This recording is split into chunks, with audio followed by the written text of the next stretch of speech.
In the early 20th century, a young man named Abdulaziz ibn Saud is determined to reclaim his family's lost kingdom.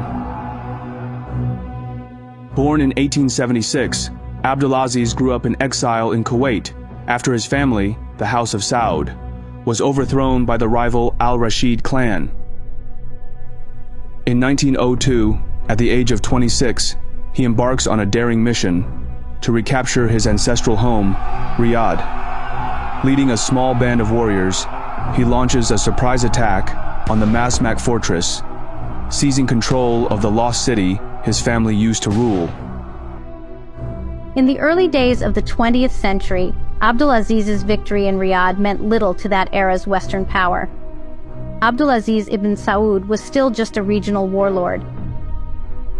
But Abdulaziz's ambition is far greater. With Riyadh reclaimed, Abdulaziz begins to consolidate power across Najd, the heart of Arabia. Starting any war requires a lot of money to fund campaigns and someone who can acquire the resources needed to make it happen. For Abdulaziz ibn Saud, that person was Abdulaziz al-Suleiman. Suleiman is Abdulaziz ibn Saud's most trusted financial advisor. In the early years of Abdulaziz ibn Saud's conquest, money was hard to come by. Suleiman played a key role in raising funds, securing loans, and gaining financial support from local merchants, regional leaders, and allies. Money was crucial in building alliances and keeping loyalty of different tribes in the Arabian Peninsula.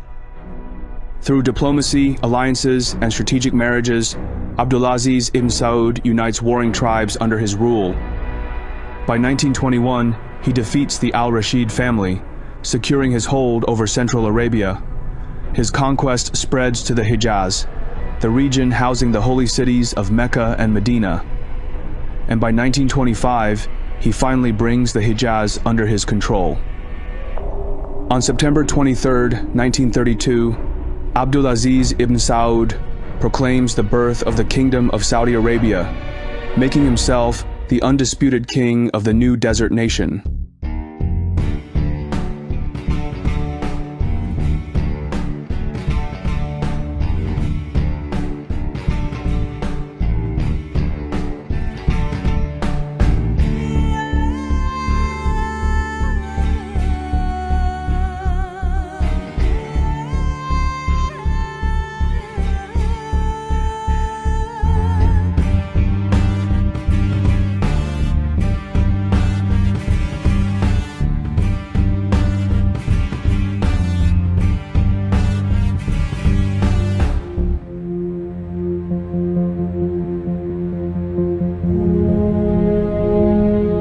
Abdulaziz ibn Saud succeeded in uniting the tribes and founding the Kingdom of Saudi Arabia, the newly formed nation remains impoverished, with limited infrastructure and resources. Despite his military and political victories, the country's vast desert landscape offers little in the way of economic prosperity, leaving it dependent on meager trade and subsistence agriculture. Even though he ruled an area just larger than Alaska, in 1932, Abdulaziz's capital city of Riyadh still looked much as it had for 100 years. The Saudi kingdom desperately needed cash. But a monumental discovery is on the horizon, one that would transform Saudi Arabia's fate. And it would come from a surprising source, deep beneath its sands, uncovered by American hands.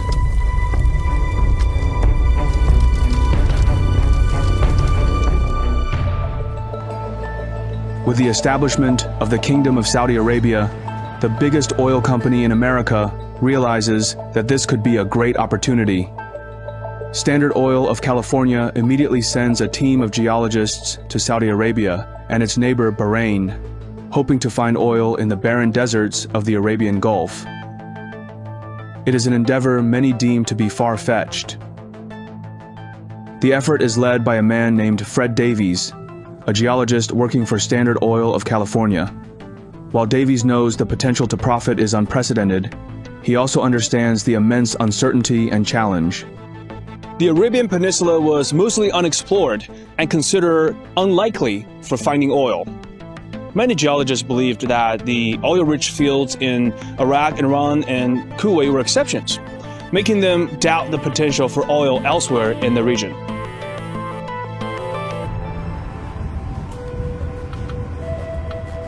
Davies finds an island kingdom in the Arabian Gulf, one he deems to be more promising than other regions: Bahrain. But the problem is, many explorers and experts have already scoured Bahrain, and they all failed to find any oil. In 1931, Davies and his team set foot on the hot and dusty island, beginning their 2-year grueling journey in the midst of intense heat and with rudimentary equipment. But in June 1932, everything changes. At a depth of over 2,000 feet, the ground finally gives way to what they had been searching for: oil. The Jebel Dukhan well, also known as Well Number 1, becomes the first productive oil well in the region. And its monumental discovery bodes well for its neighbor, Saudi Arabia. After the discovery of oil in the Jebel Dukhan well in Bahrain, Standard Oil immediately realizes that Saudi Arabia could be brimming with oil beneath its surface. So the discovery of oil in the area led Standard Oil to believe that Saudi Arabia might also have oil. The company swiftly initiates negotiations for a concession agreement with the Saudi government. SoCal, through its subsidiary, the California Arabian Standard Oil Company, is granted the right to explore the Saudi sands for oil. But it will take SoCal another 5 years of, after many challenges, including logistical difficulties and the harsh desert environment, before finally find a viable well. The turning point comes with the drilling of Dammam Well Number 7, affectionately known as Prosperity Well. This well finally strikes oil in commercial quantities in March 1938. Within 5 years, the California Arabian Standard Oil Company will have a new name: Aramco.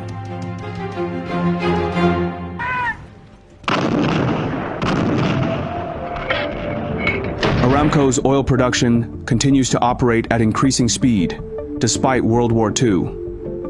And the success was largely due to the industrial capabilities of Americans. They played a crucial role for not only extracting oil, but also creating the infrastructure needed for large-scale oil production in Saudi Arabia. With Aramco's massive success, Saudi Arabia's wealth skyrockets, especially for the royal family. In the golden glow of newfound riches, King Abdulaziz ibn Saud summons his trusted ministers, envisioning a transformed realm where sand meets steel. American construction companies like Bechtel pour into the kingdom, securing government contracts to modernize Saudi Arabia's infrastructure.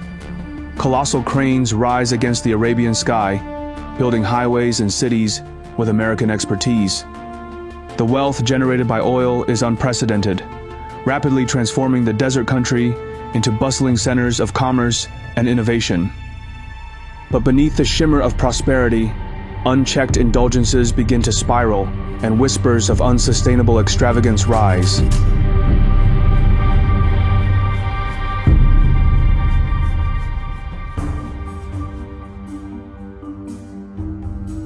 J. Rives Childs has been the first U.S. ambassador to Saudi Arabia since 1946, and quickly becomes an important asset in the Middle East due to his unique diplomatic approach. Childs himself cultivated what he described as an unusually close relationship with the king during his nearly 4 years of service.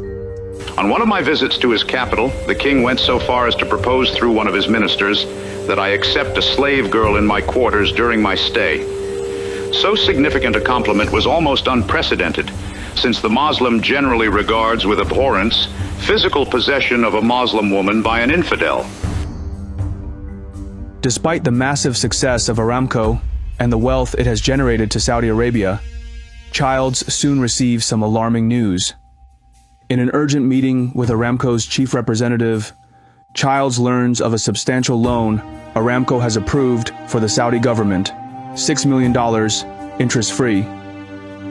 Childs quickly called Washington, and they found out that the king and the court had spent way more money than expected. A tribal leader in Arabia needed to demonstrate his strength and control on a continuing basis by providing for the tribe financially. Abdul Aziz saw his kingdom as a giant tribal confederacy that he had painstakingly crafted and diligently bought, married, and fought into submission. Maintaining order throughout the vast territory was best accomplished by maintaining the traditions that had worked for generations. The Americans realize that if the kingdom continues its spending spree, it could face bankruptcy and social unrest, jeopardizing U.S. financial interests. But what happens next will catch them completely off guard.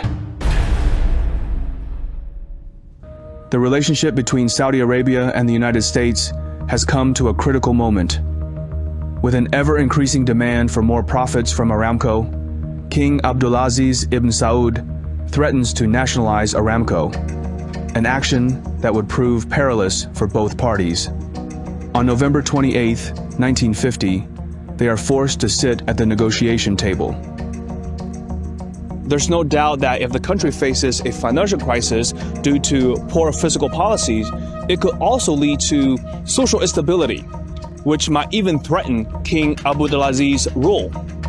This will be a major risk factor for the shareholders of Aramco. But for the King of Saudi Arabia, he needs the ever-growing funds for different purposes. Military superiority was only part of the battle. A tribal leader in Arabia needed to demonstrate his strength and control on a continuing basis by providing for the tribe financially. This meant responding to the needs and bequests of his people promptly and with gifts, justice, and cash. The negotiation lasts for a month, and neither party wants to compromise. Ever since the establishment of Aramco, the company has taken the majority share of the profits. But now, King Abdulaziz ibn Saud makes a bold demand. He wants 50% of the profits because he believes that is the only fair arrangement. For Aramco, giving away 50% of its profits will severely affect the company's expansion plan, significantly slowing its growth and reinvestment. And the U.S. government also believes it is more important in the long term to keep its Saudi business partner happy than to try and maximize profits for now. They came out with a very clever arrangement. Aramco decided to give 50% of its profits to Saudi Arabia. At the same time, the U.S. government allowed part of these profits to be claimed as a foreign tax credit, giving Aramco's a significant tax break. This arrangement came at a big cost to the U.S. government's tax revenue, but it gave both Saudi Arabia and America enough financial incentives to keep the relationship stable and profitable. The Saudis used the Americans' misperceptions of them as unintelligent, greedy, and unmotivated to their own advantage in this situation. Suleiman and his deputies deliberately led the Americans on, telling them what they wanted to hear and temporarily placating them until the time was right.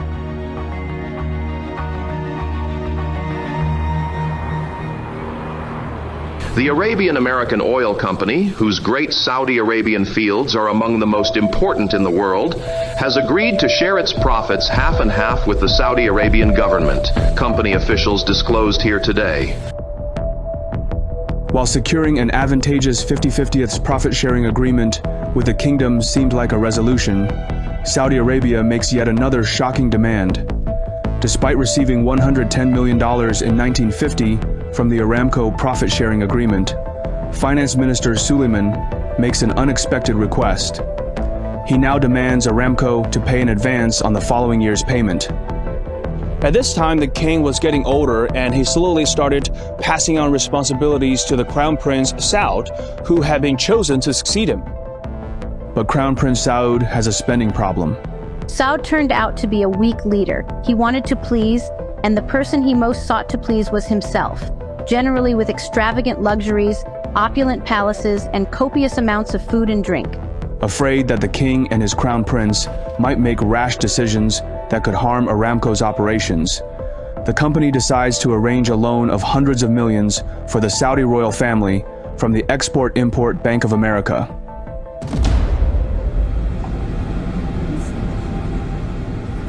In 1953, at the age of 78, King Abdulaziz faces a decline in his health.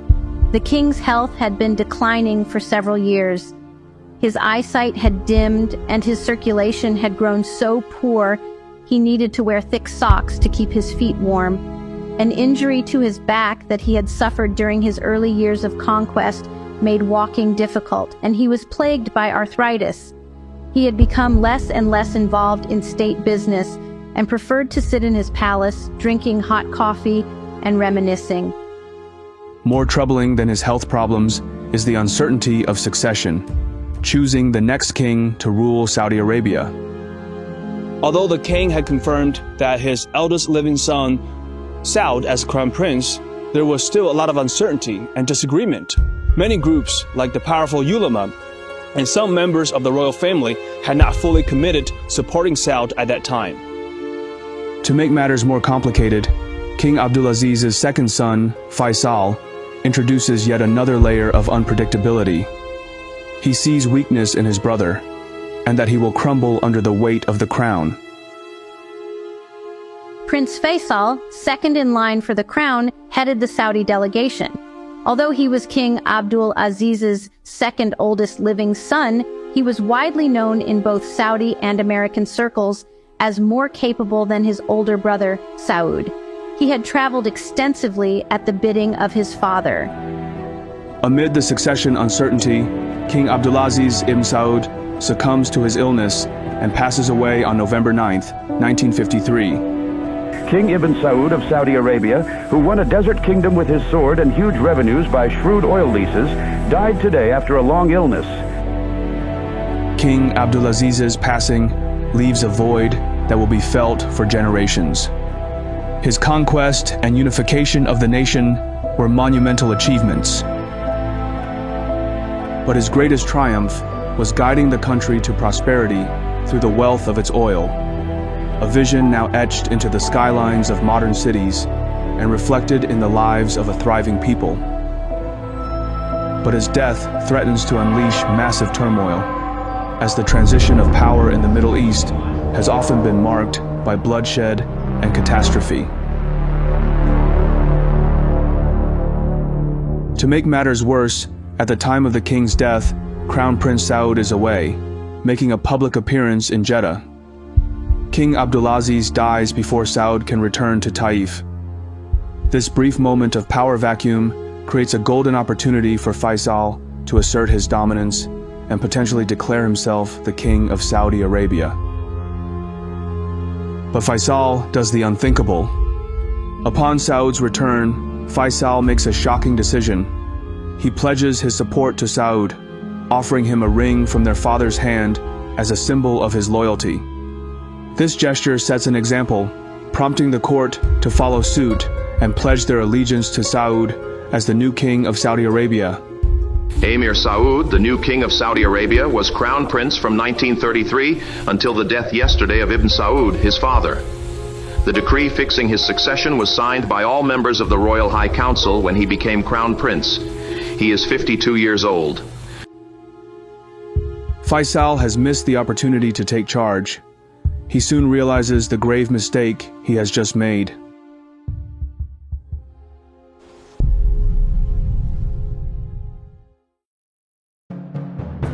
After the seemingly smooth transition of power from King Abdulaziz to King Saud, the nation's economic situation quickly deteriorates. By early 1958, the kingdom was on the brink of a serious financial crisis. The country was in debt, and Saud had directed the treasury to print currency to pay for the new government buildings he had decreed should be built. There was rapid inflation. And soon, a political crisis erupts.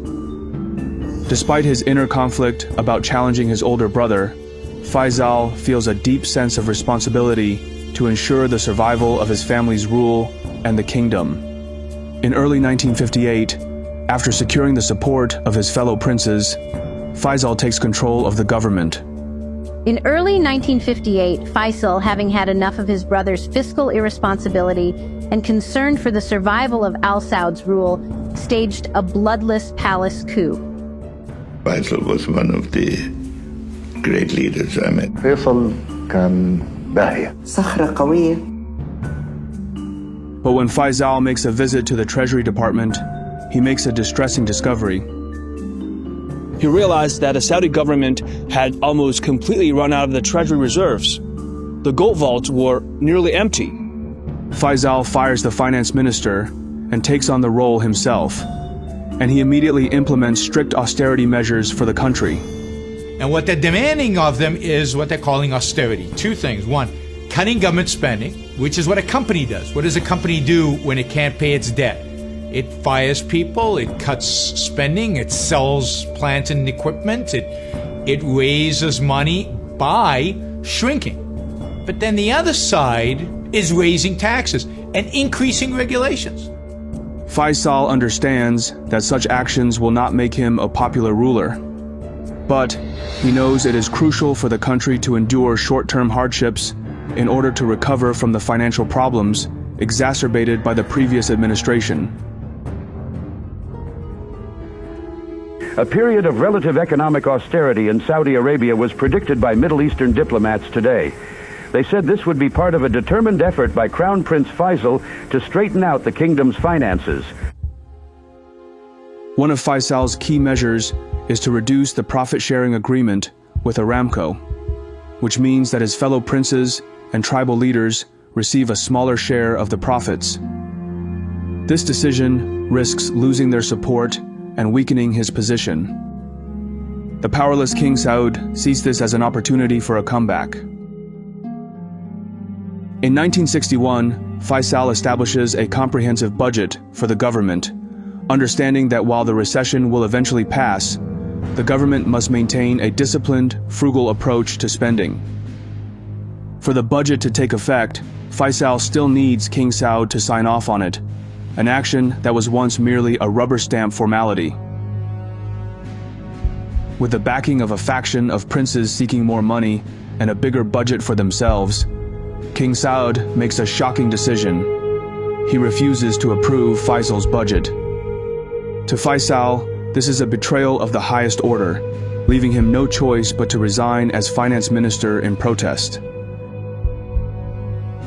King Saud is now restored to full power. Faisal knows that his financial policies have prevented the nation from collapsing entirely. He also understands that it's only a matter of time before another opportunity arises, and when it does, he will be prepared to act decisively, this time without mercy. King Saud's extravagant lifestyle finally takes a toll on his health.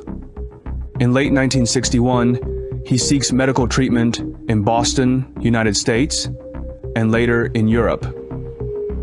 His extended absence abroad presents a clear opportunity for Faisal. Faisal took advantage of his brother's absence as stepping stones to regain his power. During his brother's absence, Faisal fired Talal, the finance minister and a close ally of King Saud. And Faisal doesn't stop there. He slowly removes most of the Saud's allies, including Tariki. By 1963, as Faisal's influence continues to grow, it becomes clear that King Saud's reign is weakening. Eventually, Faisal realizes that a decisive action has to be taken, one that seems all but inevitable. The long struggle for power between King Saud and Crown Prince Faisal of Saudi Arabia is over, and Prince Faisal is in complete control, sources close to royal family said here today. To solidify his rule, Faisal exiles his brother King Saud, ensuring he can never regain power. With his position secure, Faisal can now focus on implementing his vision for the country, and he needs someone with the experience and skill to help bring that vision to life.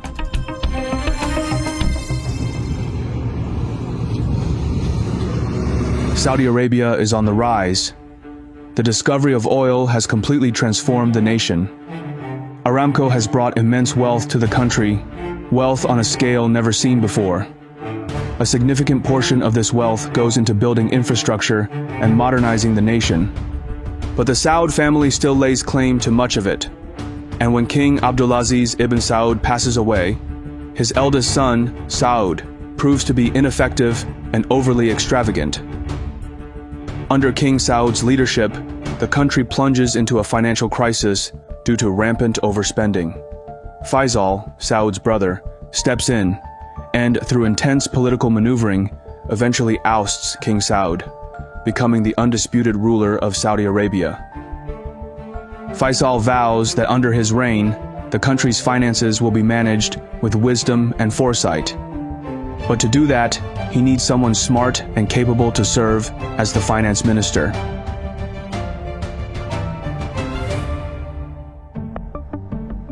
The man who will help Faisal transform Saudi Arabia's financial empire has a prestigious educational background. Zaki Yamani came from a respected family of Islamic legal scholars and later earned degrees from New York University and Harvard Law School. Aramco's Division of Arabian Affairs, a department responsible for gathering and disseminating information on important Saudis, described Yamani as a personable young lawyer of 31 years old, with considerable legal background and some practical experience in public administration. In Jeddah, he built a reputation as a skilled lawyer and became an influential figure as a newspaper columnist. I didn't know it then, but Faisal was reading my articles very carefully. I later discovered that he used to read everything I wrote. Yamani was a friendly and moderate person. He rarely started any confrontations, preferring to influence others slowly and gradually to get what he wanted. And more importantly, he had a good relationship with the Aramco executives.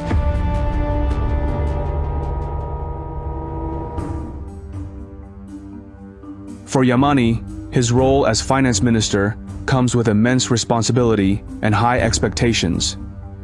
He understands King Faisal's ambitions and is determined to make them a reality. Yamani knows that the most critical driver of Saudi Arabia's prosperity is Aramco, and to secure the nation's future, Saudi Arabia must increase its control over the company.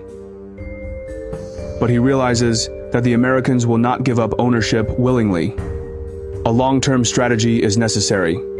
Yamani did not reveal his vision for Saudi Arabia's oil industry until a conference in Beirut in 1968, where he openly declared that Saudi Arabia desired a 50% share in Aramco. He explained this desire not in terms of Tariqi's Arab nationalism, but rather as the best way for Aramco shareholders to guarantee their long-term interests. During the meeting, Yamani makes a bold declaration, demanding half ownership of Aramco.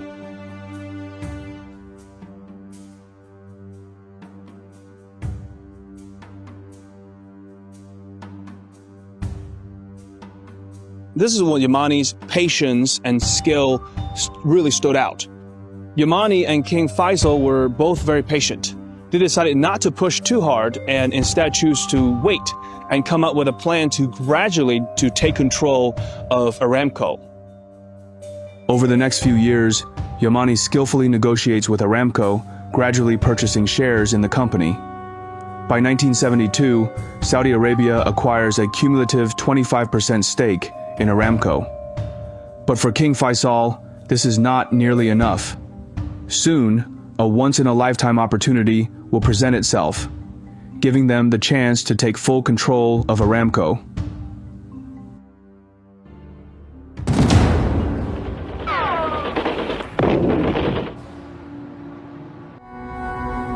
Good evening. The Middle East War produced developments all over the world today. The oil-producing countries of the Arab world decided to use their oil as a political weapon. They will reduce oil production by 5% a month until the Israelis withdraw from occupied territories.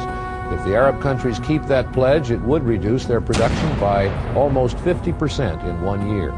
In October 1973, as the Yom Kippur War erupts between Israel and a coalition of Arab states, the global stage is set for a massive economic shock. In retaliation for Western support of Israel, Arab oil-producing nations impose an embargo, drastically cutting oil exports to the US and Europe. Oil prices quadruple overnight, leading to fuel shortages, long lines at gas stations, and inflation across the West. Despite initial hesitation, Saudi Arabia joins the embargo, resulting in significant production cuts and sending oil prices soaring. Although Saudi Arabia didn't own more than 50% of Aramco at the time, the kingdom still controlled the amount of oil exports, forcing Aramco to cut production and raise prices. Saudi Arabia leverages its sovereign authority to dictate the amount of oil exported, effectively compelling Aramco to comply with these production cuts. The rapid rise in oil prices during the embargo brings Saudi Arabia enormous financial gains and demonstrates the kingdom's growing control over its oil industry by 1974. Using this newfound leverage, Yamani finally persuades the American owners of Aramco to sell more shares to Saudi Arabia. By the end of 1974, Saudi Arabia secures control of 70% of Aramco, effectively taking over the company. For Yamani, it is a monumental achievement in his career.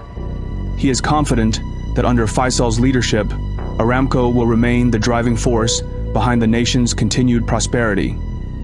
For Faisal, owning Aramco means wielding influence on a global scale that his father could never have dreamed of. Controlling a significant share of the world's oil production positions Saudi Arabia as one of the most powerful players on the world stage. But Faisal has no idea what fate awaits him next. Zaki Yamani is a master strategist. As a businessman and diplomat, Yamani mastered the art of the game. He successfully leveraged negotiation, strategic deterrence, and asymmetric information to his advantage, outsmarting his American counterparts. To navigate today's world and its complexity, one must act and think more rationally. Brilliant.org is a fantastic place to start learning data-driven methods, strategy puzzles, and logic. It is a platform where learning is active, featuring thousands of interactive lessons in math, data analysis, programming, and AI. Great number of successful businessmen and financiers tend to think of the world as a game, and therefore they have a better grasp of how the world works. Brilliant's logical reasoning and data analysis courses lay a solid foundation for understanding how to navigate strategic interactions and decision-making processes.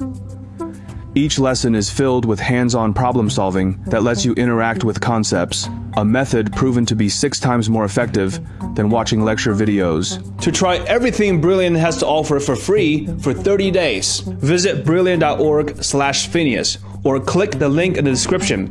You will also get a 20% off an annual premium subscription. On a warm day in March 1975, the Royal Palace in Riyadh bustles with activity as citizens and dignitaries gather for their regular audience with King Faisal. He is now a revered ruler for his wisdom and dedication to modernizing Saudi Arabia. Among the crowd that day is the king's nephew, Prince Faisal bin Musaid, who approaches the king for what appears to be a routine greeting. The two share a brief moment, a gesture of familiarity. Prince Faisal bin Musaid moves closer and, in a sudden and shocking moment, pulls out a pistol. 2 shots ring out, shattering the quiet reverence of the gathering. The bullets strike King Faisal in the head, and the crowd erupts into chaos. Gravely wounded, the king is rushed to the hospital as frantic efforts are made to save his life. Despite the doctor's best attempts, King Faisal succumbs to his injuries, leaving the nation in mourning and the world in shock. The assassination of King Faisal of Saudi Arabia was recorded on television news film that shows him bending forward to be kissed by the man who shot him. The Cairo newspaper Al Akbar reported today.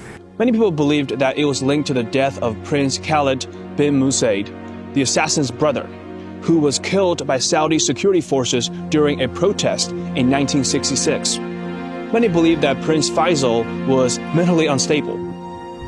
The royal family, stunned by the assassination of their beloved monarch, swiftly takes action. Prince Faisal bin Musaid is arrested, tried, and later executed by beheading for his crime. The loss of King Faisal marks the end of a pivotal era in Saudi Arabia, as he had been a key figure in modernizing the nation and strengthening its global influence. The nation mourns deeply for its fallen king, whose legacy leaves an indelible mark on the Arab and Islamic world.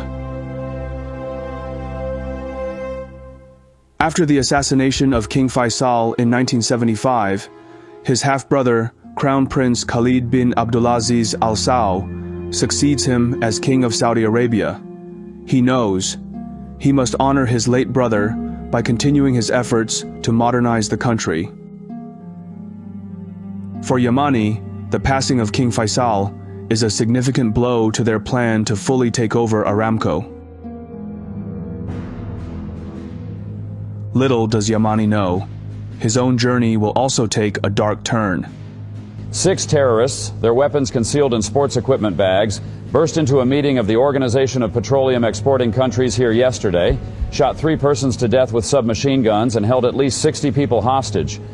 On December 21, 1975, a group of 6 terrorists, led by the infamous Venezuelan revolutionary Carlos the Jackal, Ilit Ramirez Sanchez, storms an OPEC meeting at the Vienna headquarters.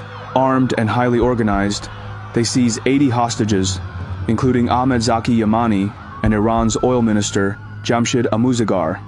After 2 days of tense negotiations, the terrorists transport the hostages to Algiers, where Yamani is eventually released unharmed, despite the constant threat of assassination.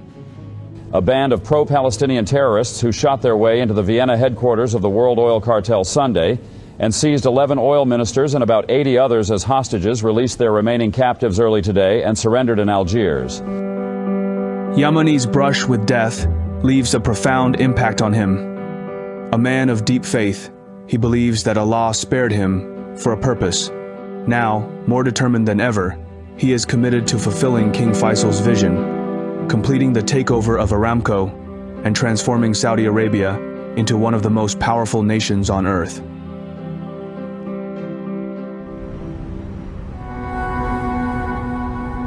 By 1976, Yamani finally convinces Aramco to sell 100% of its shares, but at a hefty price of $2 billion. The Arabian-American Oil Company announced yesterday that a general accord had been reached on major issues involving the total takeover of the company by the Saudi Arabian government. Observers at the time did not understand why the American shareholders were willing to entertain negotiations to sell their shares. Well, the truth is, so long as the Americans could negotiate continued access to Saudi oil for at least a while, they could abide by Saudi ownership. In fact, it is known that one of the points of contention during the various stock purchase negotiations of the 1970s was the contractual guarantee of oil to these companies. Why were the Americans so willing to sell? It's so simple. The price was just too good. The achievement was largely due to Yamani's strategic use of patience and subtle intimidation. By 1980, the transfer of full ownership is complete, and Aramco is now entirely owned by Saudi Arabia. Saudi Arabia's full ownership of Aramco in 1980 significantly boosts its geopolitical influence and economic power. Controlling the world's largest oil company allows Saudi Arabia to dominate OPEC, stabilize global oil markets, and wield energy as a diplomatic tool. It also secures 100% of Aramco's profits, funding national infrastructure and modernization projects. But there was a growing skepticism about whether the kingdom could run the company as effectively as the Americans had. If the country can't manage and run the oil company as effectively as the Americans, Aramco may face declining revenues and strained international partnerships. As a result, Saudi Arabia's global influence could be significantly diminished. At the time of the buyout, Frank Youngers, a U.S. citizen, remains CEO, and the Saudi government decides to keep him in place to ensure stable operations until a suitable Saudi candidate is found. One of the great strengths of the Saudi government was their patience. Even after taking over the company, they weren't in any hurry to replace the employees with the Saudi citizens.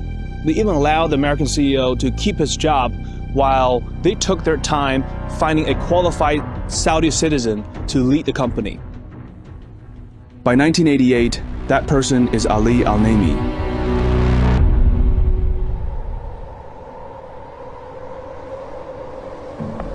The man destined to lead Aramco to greatness comes from a unique background.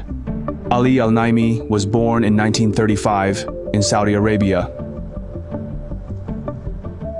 But from a very young age, he already began his career at Aramco as an office boy in 1947. Over the years, he steadily worked his way up the company while pursuing his education in the US, earning a degree in geology from Lehigh University and a master's from Stanford University. Naimi was one of the first Saudis to rise through Aramco's ranks. He had been executive vice president and was the natural choice to serve as the company's first Saudi CEO. As the new CEO, Naimi focuses on increasing Saudi Arabia's oil production capacity to meet rising global demand and position the country also as the king of oil. And he also begins executing a crucial step of the plan: make Aramco fully Saudi Arabian. Naimi begins training local talent and steadily increasing the number of Saudi Arabian employees and executives. Throughout the 1990s, Aramco's power and influence grow, and Saudi Arabia emerges on the global stage as a force to be reckoned with. But neither Naimi nor Saudi Arabia could anticipate a quiet revolution brewing in the background, one that is poised to challenge their dominance like never before.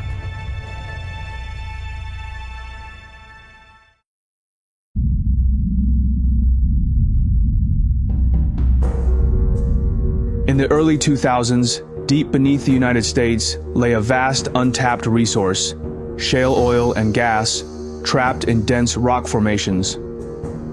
For decades, it seemed too difficult and costly to extract, but a small group of pioneering engineers and geologists refused to accept this limitation, and their persistence would soon reshape the global energy landscape. The breakthrough came with the perfection of two technologies: hydraulic fracturing, or fracking, and horizontal drilling. Fracking involves injecting a mixture of water, sand, and chemicals into shale rock at high pressure, creating tiny cracks that allow oil and gas to escape. Combined with horizontal drilling, which extends wells across vast shale layers, these techniques significantly increase the surface area from which hydrocarbons can be extracted. Though both technologies existed, it wasn't until the early 2000s that their combination began to unlock shale's true potential. The first major breakthrough occurred in Texas's Barnett Shale, where independent oilmen like George Mitchell refined fracking techniques.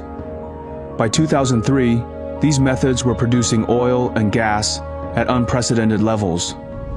Despite the growing competitive pressure from shales, Naimi makes a grave error by dismissing the threat of shale. Throughout this fracking boom, Ali Al-Naimi said he was not concerned. An energy journalist who covered OPEC recalled asking him several times about the growth of shale oil production. Naimi always said, "No, it's not a threat. I'm not worried about it." Soon, U.S. oil production is on the rise, rapidly catching up to Saudi Arabia's output. And the result for Aramco is catastrophic.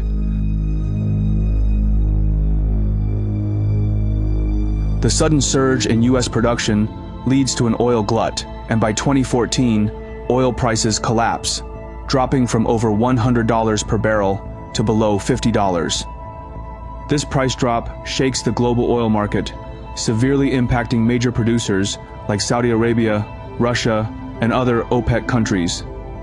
Saudi Arabia, long the world's oil superpower, faces competition it hadn't anticipated. In response, it maintains high production levels in an effort to drive out higher-cost shale producers. But U.S. shale proves more resilient than expected, quickly adapting to the lower prices. Take a look at this. The S&P Energy Index, again, is down 20% during that same time that we saw the recent peak in crude. That's June 20th. So prices of crude have fallen 24%, and now the S&P Energy Index has dropped by about 20% as well. Saudi Aramco was able to keep high production at a low cost during the shale revolution and also the 2014 oil crash was its position as a nationalized company with the full support of the government. This forced many other companies and countries out of the business. Aramco manages to survive thanks to its strength and resilience. By 2017, Aramco remains the largest oil producer in the world, accounting for roughly 10% of global oil production. But the shale revolution has shaken both the company and Saudi Arabia to their core. A new, charismatic ruler of Saudi Arabia decides that the time has come for a change.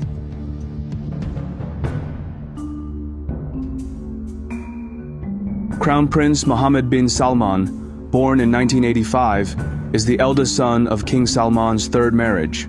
He quickly rises to prominence within the royal family, becoming Crown Prince in 2017 after his father assumed the throne in 2015. His ascent involves replacing his cousin, Crown Prince Mohammed bin Nayef, as the heir apparent, a move that consolidates MBS's power.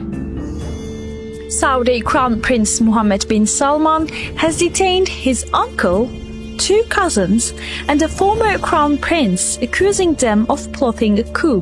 The move is being seen as an attempt to remove potential rivals to his succession to the throne before his father dies or abdicates. Two of them have consistently been mentioned as potential replacements for the crown prince.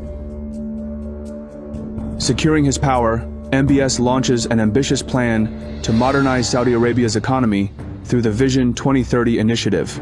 نعتمد بحول الله اليوم استراتيجية صندوق الاستثمارات العامة 2021 إلى 2025 التي تمثل مرتكزا رئيسيا في تحقيق طموحات وطننا الغالي نحو النمو الاقتصادي ورفع جودة الحياة وتحقيق مفهوم التنمية الشاملة والمستدامة في مختلف القطاعات التقليدية والحديثة. This plan aims to reduce the kingdom's dependence on oil, particularly Aramco, by investing in other sectors like tourism, technology, and renewable energy. Among the Vision 2030 initiatives is a shocking decision. Saudi Aramco has made it official and taken the record for the largest, biggest IPO in history. A few moments ago, it confirmed $25.6 billion had been raised with an IPO. Now, that in itself is not the biggest number, but extrapolate out the 1.5% sold to the total company, and it makes Aramco the most valuable publicly traded company in the world. In 2019, the partial IPO of Aramco is launched, selling a small portion of the state oil giant to raise funds for these diversification efforts. After the 2019 IPO of Aramco, Saudi Arabia enters a new era of economic transformation. The sale of a small stake raises billions for Crown Prince Mohammed bin Salman's Vision 2030, aiming to diversify the economy beyond oil. While Aramco kept leading global oil production, the kingdom began to invest heavily in tourism, entertainment, and renewable energy. Mega projects like Neom, a futuristic city, show their move towards innovation. From its humble beginnings, Saudi Arabia rises from the desert sands, transforming from a poor, isolated kingdom into a global economic powerhouse. Through strategic foresight and determination, the nation leverages its vast oil reserves, gains full control of Aramco, and reshapes the global energy landscape. Today, Saudi Arabia stands as a dominant force in world business, driven not only by its oil wealth, but also by its bold vision for the future. The kingdom's journey from poverty to power is a testament to its resilience and ambition, cementing its crucial role in shaping both the global economy and its own destiny.